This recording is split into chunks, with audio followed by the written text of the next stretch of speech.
So, thanks so much for joining us today for the Locked Out webinar. So, the purpose of today is to give you a few tips on how you can make your website more accessible and inclusive to potential site visitors with disability.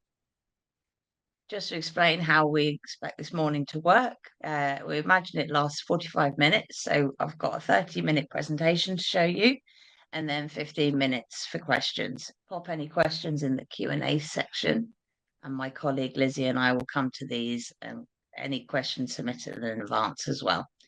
So unfortunately, a BSL interpreter couldn't make it today, but we've enabled captions for those who need them. Please mute yourself throughout the webinar and feel free to switch your camera on or off, whatever makes you feel more comfortable. And if you feel comfortable to do so, like Lizzie said, please say hi and introduce yourself into the chat. We're recording the session today because quite a number of people couldn't make it to watch it live. I'll share the recording to everyone who's also attending here today. So to start off with some introductions, I'm Kay. I'm MD of Drum, a digital media agency who creates sustainable and accessible digital marketing since 2006. For those of you who need a visual description of myself, I'm a white female with a blonde asymmetrical haircut, and I'm currently wearing a blue t-shirt with the slogan "Bring on the sunshine," as currently it's beautiful weather where I am today. My pronouns are she and her. Just to explain, I have had a brain injury, so I can sometimes forget words, lose my train of thought, or slur. So if that happens, just bear with me. So why are we running this webinar today? Well, according to the latest estimates from the Department of Work and Pensions, there are 16 million disabled people in the UK, which is around 24% of the population. So that's a huge chunk that we need to be considering. When you look at loneliness, the ONS annual population survey uses 4 measures of personal well-being, and they're life satisfaction, feeling things done in life are worthwhile, happiness, and anxiety. Respondents were asked to rate each on a scale from 0 to 100. Disabled people report higher levels of loneliness. 15% of disabled people report feeling lonely as often or always, compared to 3.6% of non-disabled people. Those with more severe conditions who reported being limited a lot in their day-to-day activities were more than twice as likely as that, 25.5%, to report feeling lonely as often or always. So when we look at crime in the year to March 2023, the crime survey for England and Wales found that 18.2% of disabled adults aged 16, and over have experienced some form of crime compared to 15.5% of non-disabled adults. And the disparity, unfortunately, between disabled and non-disabled children was even larger, with disabled children aged 10 to 15 were twice as likely to have been a victim of crime, 23.3% compared to 9.2%. And then finally, domestic abuse. So results indicated that disabled people are more likely to be victims of domestic abuse. In the year to March 2022, it is estimated that 1 in 10 disabled people, 10.3%, experienced domestic abuse on one occasion, compared to 1 in 25 non-disabled people, 4%. We've currently got an estimated 1.7 million disabled adults living in the UK who report pain symptoms which severely affect their daily activities. And chronic pain sufferers are 4 times more likely to have depression than those living pain-free. Victims with a disability are also more likely to experience other issues as a result of abuse, including mental or emotional problems, difficulties in other relationships, and unfortunately, attempted suicide. There's a very clear link between mental health and disabled people. So if you are one of those people who offer mental health support, the chances are your site is currently being visited daily by disabled people. So that's why organisations such as yourselves are here today to help make a change. Some people on the call I know work in suicide prevention, so I wanted to share a few statistics about the link between disability and suicide. Disabled people are more likely to die by suicide than non-disabled people, according to the 2021 census. The suicide figure for disabled men was 3 times higher than that of non-disabled men. 48 deaths compared to 16 deaths by suicide per 100,000 people. And for women, the figure for disabled women was over 4 times higher, 19 deaths by suicide compared to 4 deaths by suicide per 100,000 people for non-disabled women. So you can see there's a significant relationship between people with long-term health issues and mental health struggles.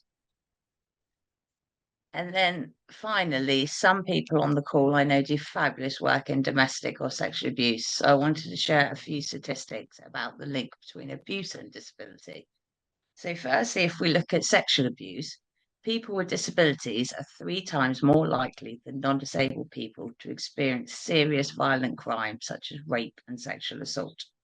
And people with intellectual disabilities are almost 5 times more likely than the non disabled peers to experience sexual abuse. And when we look at domestic abuse statistics, 16% of women with a long term illness or disability experience domestic abuse, compared to 7% of non disabled women. And 8% of men with a long term illness or disability experience domestic abuse, compared to 3.2% of non disabled men. So, being locked out of the support system can be really dangerous. So, today, I'm hoping I can give you a few tips on what you can do to help people. This is where digital accessibility can help you help the whole disabled community by conforming as an absolute bare minimum to WCAG, which is the Web Content Accessibility Guidelines. You can also help by preparing for the future, as not everyone is born with their disability. People obviously acquire the disability. 2% of working age population become disabled every year. So it's a community that's only ever going to grow in size. 78% of disabled people acquired their impairment age 16 or over. So as our population grows and we live longer, the figure of disability can only go up from the current 24%.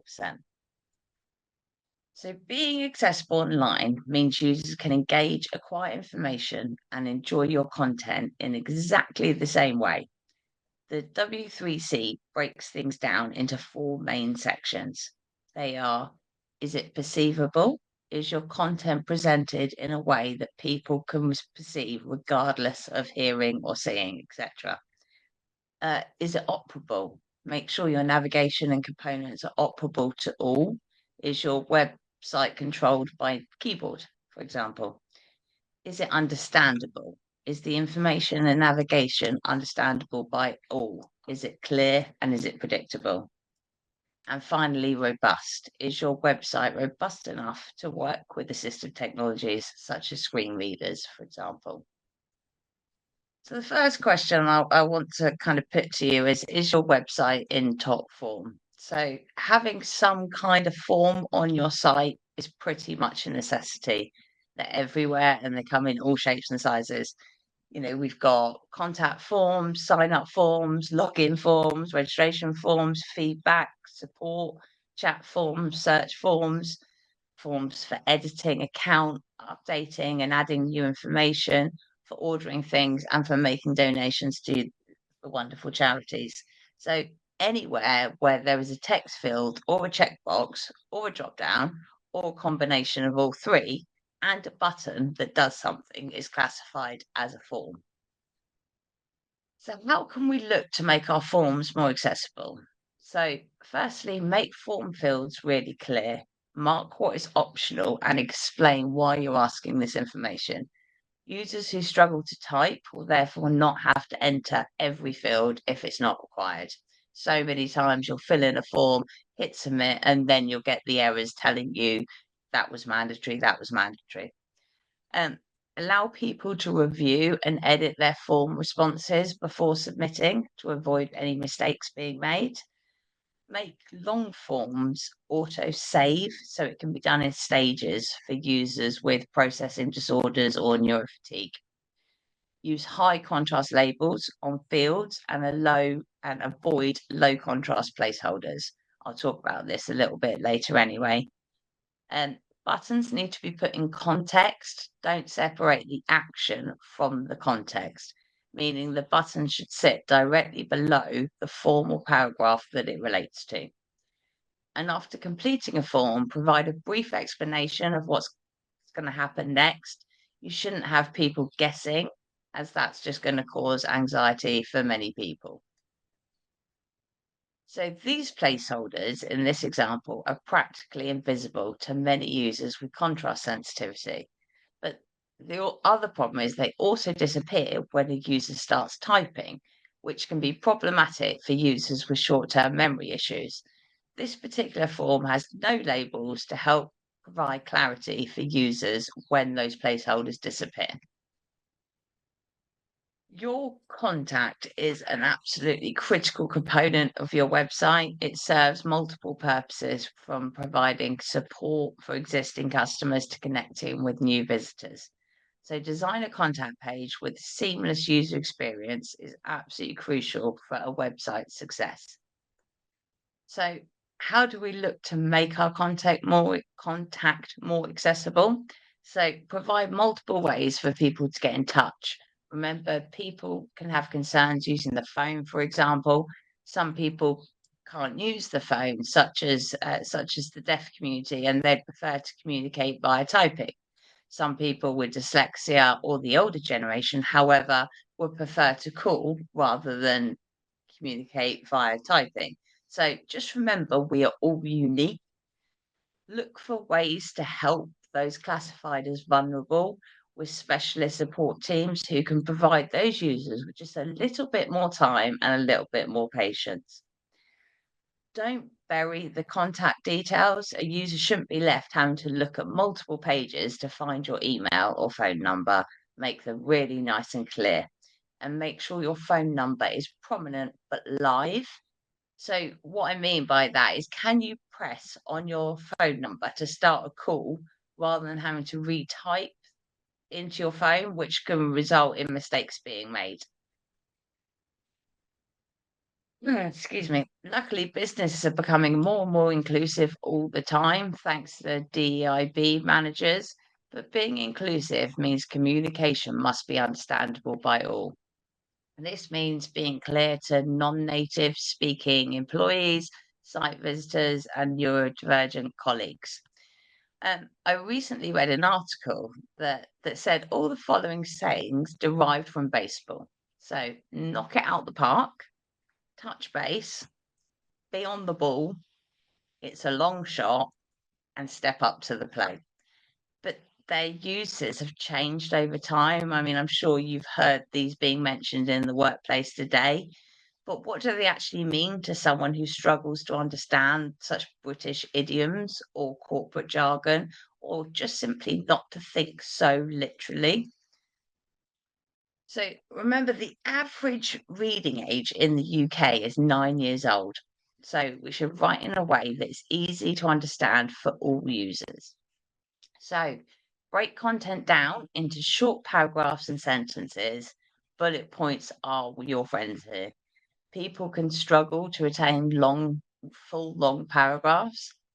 Use simple, plain English and avoid English idioms. 9% of people living in the UK don't have English as their first language. And explain acronyms, medical or industry terms. If someone is left trying to work out what these mean, you've lost their attention, but unfortunately increased their anxiety. Avoid figures of speech or similes that could be misunderstood by neurodivergent people. And think of the user journey. Make it easy for users to move to the next area with really clear language, with links that work, with obvious next steps. Help guide them through your website. And don't use forceful language that can cause upset and anxiety for some people. So, according to the University of Iowa, people can better recall information that they have both seen and heard. Part of the reason why videos are preferred by so many is that they provide excellent auditory and visual stimulation. But what you need to consider for accessibility: don't autoplay or videos on your website. These can cause sensory overload for many people.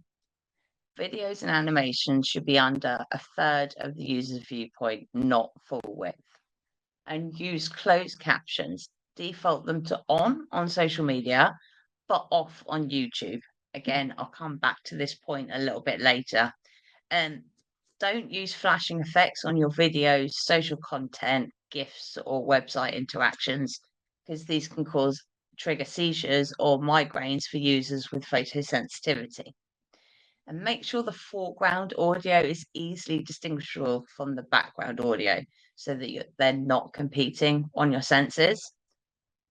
So I mentioned captions earlier, and videos are so popular by so many people, but they are honestly quite often inaccessible. So 85% of people engage with social media with the sound off. So you must use captions. Your captions help people who are hard of hearing.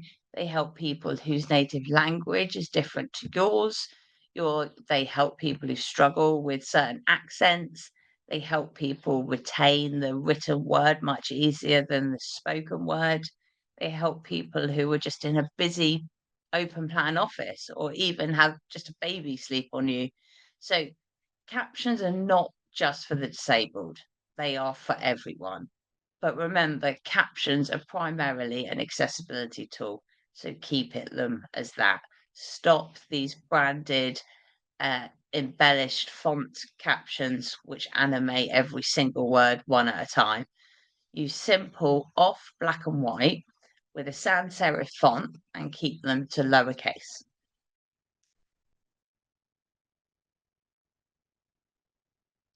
So a lot of users choose mobile nowadays to browse online. So how does your site reflow or operate on mobile? Ask yourself, is it really still operable? The possibility to use mobile devices on the go, where the user's attention may be limited, coupled with the main interaction on a device obviously being touch, means that web developers need to pay special attention to interaction functionalities when they develop applications that run on mobile devices. So let's look at interaction just a little bit more. When placing text over an image, use a block color behind your text or darken the image so the text is clear and high contrast. Keep UI layouts simple and consistent so people don't get lost. Buttons should always signal clear actions, such as download this report or sign up to become a member, for example. Publish all your information in web pages rather than burying the information in downloads, which, to be honest, are more likely to be inaccessible. Allow users to manually control carousels. Don't autoplay them.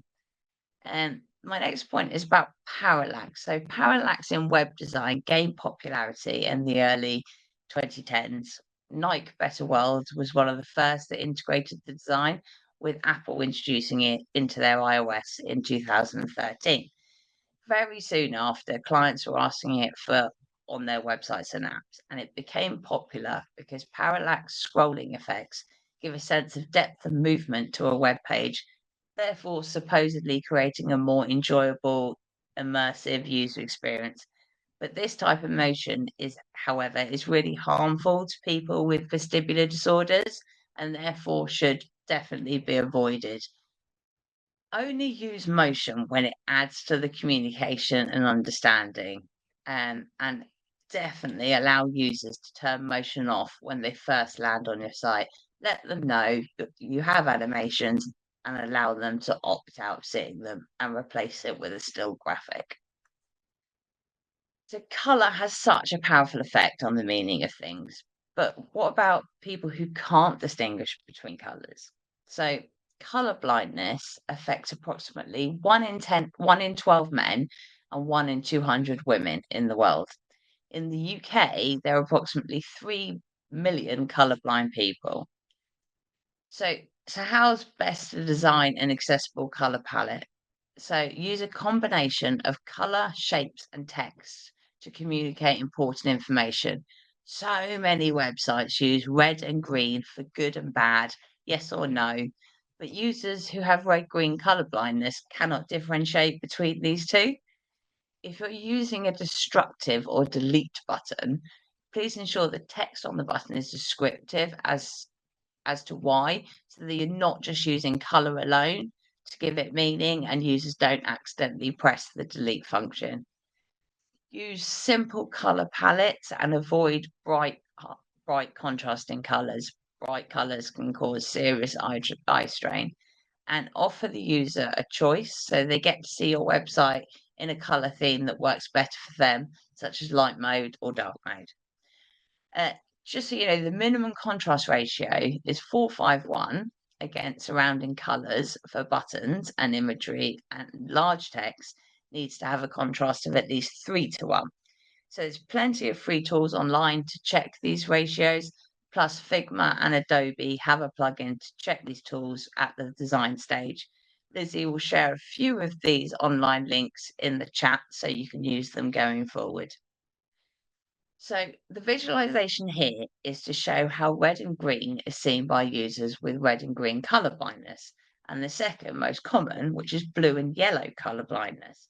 But by applying a texture such as stripes or dots in this instance, it helps people differentiate between the colors without regardless of the color.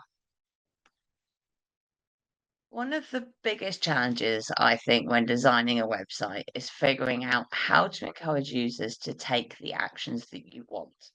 While we can't force our website users to take a specific route, we can use a design element known as a call to action, sometimes referred to as CTA, to guide them down specific paths. So I just want to have a quick look at how we can make these CTA buttons more accessible. So a button label with download gives no information. So a more descriptive button would say something like download your free copy of the fact sheet of living with MS, or make a donation to the Samaritans, for example. And it's also important, like I mentioned earlier, to consider where the button sits in relation to the content and on the page. Next point is ARIA, which stands for Accessible Rich Internet Applications. So make sure your developers are including this on your button, because this adds to the HTML to make it more accessible to those using assistive technology. Tap target. So this refers to the size of an interacting element, like a button, for example.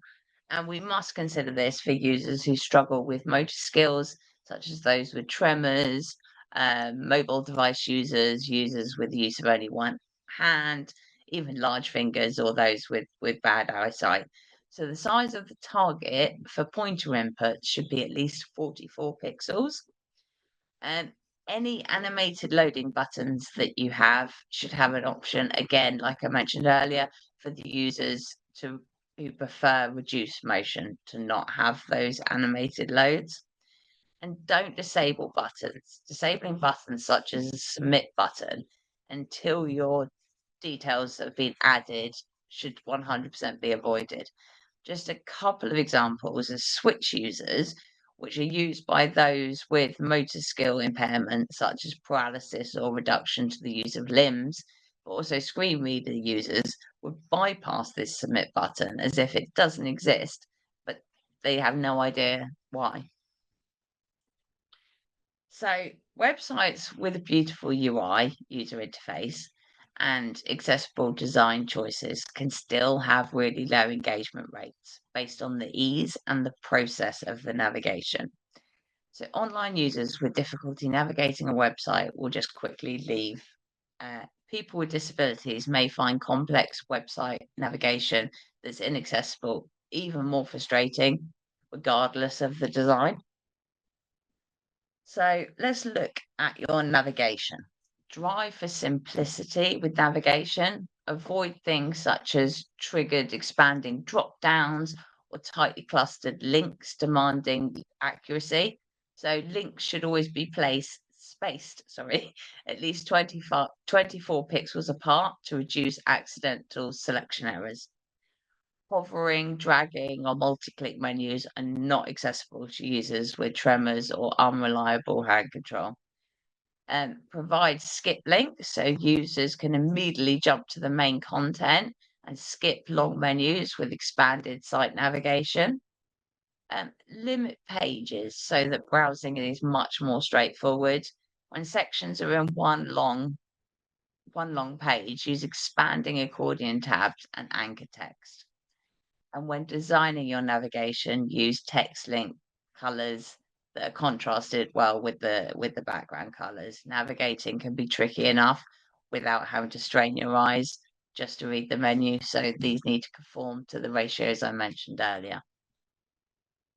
So certain users use the internet using the keyboard rather than the mouse.